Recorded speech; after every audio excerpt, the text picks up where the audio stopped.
geed fadhiye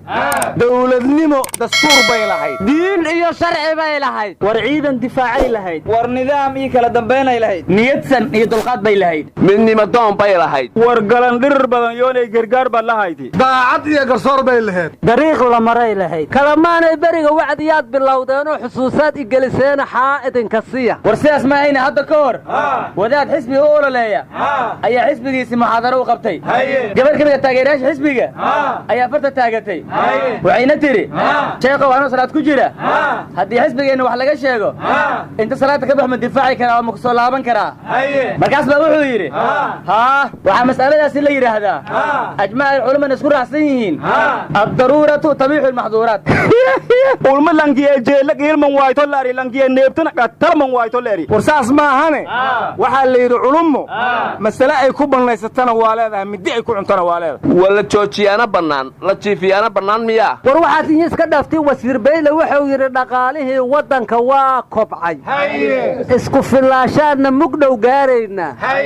madaxweynuhuna shalay wuxuu yidhi caqabadahana heesta waxaa u weyn dhaqaale xumo baahsan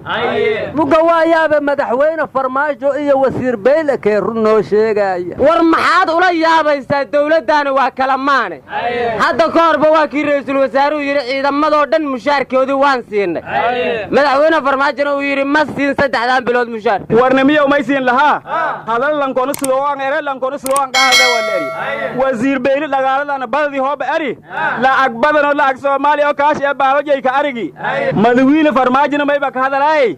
US oo Abu Bidaar le may ma jirto taas war waxa la yiri ninba dahab lumay si u doondoon waxa kale oo la yiri hadal waa margayo kala hadba meel u jiidma hadina geega ma in sheentay hoobaad hadalka marjeewa mi emerji qorto wariya war ma haysan wasaaradda maaliyadda maanta maamul goboleedyada qaar waxay ku wareejisay gawaari canshuurta lagu aruuriyo waana Hirshabeelle Koonfur Galbeed iyo gobolka Banaadir bah wadaagtii miya oo nimada waxaan idin leeyahay Jubbaland iyo Galmudug iyo Puntland canshuur laga raba miya wariya hala oo dhidale halaaga hayeen ku dhax darto ilanka kanow aryaadaha waxa hore loo yiri col kala taga laga adkaa war Soomaalidu waxa ku mahmaada col kala tagay laga adkaa aryaadaha Muqdisho iyo Afgooya iyo meelo badan oo kala bariga roob doona laga dukahaye idinka xaa idinku dhacay ilaahayo roobnooken rabbiyo raxmaano roobnooken roobdoon yalla dhiifa beerwiin waraabtoy aamiinay beeryar waraabtoy aamiinay aamiinay aamiinay muradkaano allow sahle warnimayo waagi hore markii la roob doonayo ardadu looxay madaxa saaran jirtay hadda ma buug bay saartaan war annagu adeer mar hore ayaan roob doonnay roobkiina ilaahay wuu na siiyey ee idinka de qoshigiina warnimayo saraakiisha militariga gobolada Baay iyo Boqol ku sugan waxay yiraahdeen waxaan soo qabanay sarkaal al-shabaab ka tirsan iyo ilaaladiisii marka waxaan idin weydiinayaa ciidamadii Shabeellada Hoose sabiib iyo aan hore uma dhaafin miya warnimayaabo wax walba sheegay dalkan ciidamadiisa fadhi uma yaalin oo hore u socahayaan cadawgana waa gumaadayaan cilibtooday gooyhayaan waa soo diyaar garoobayo dalkayga waa difaacaha waa soo diyaar garoobayo dalkayga waa difaacaha haye warnimada maanta Nairobi waxa ku shiray wax alaala iyo wixii xisbi mucaarad ahay iyo madaxdii maamul goboleedyada ee joogay talow maxaa ka soo bixi doona kulay taba dawladda waa ka dacwoodeen baan isleeyahay warniyo dawladii hore waxay ka xabin jireen Addis Ababa dawladana waxa laf dhuungasho ku noqotay Nairobi war madaxweyne farmaajo hata ka hor may are Addis Ababa iyo agagaarja kanaaladii kiyaalan hayirni may kanaalku Nairobi binaanku ay musku naba musku hiro hafataho hayba war waxa la yiri danaheeda markay garato iyo dawga loo marayo dood markay wadaagto heshiis gelisa diiwaanka oo daawo dhigata ummadii dawlad noqota doqone dabkaaba warnimada waxa la yiri hadda ka hor nin odayaha wuxuu yimid maqaayadahan casriga oo shaaxa lagu gado markaasuu wuxuu yiri waa imisa koobka shaaxa waxa la yiri koobka shaaxa waa 10,000 sokortuna waa lacag la'aan markaasuu wuxuu yiri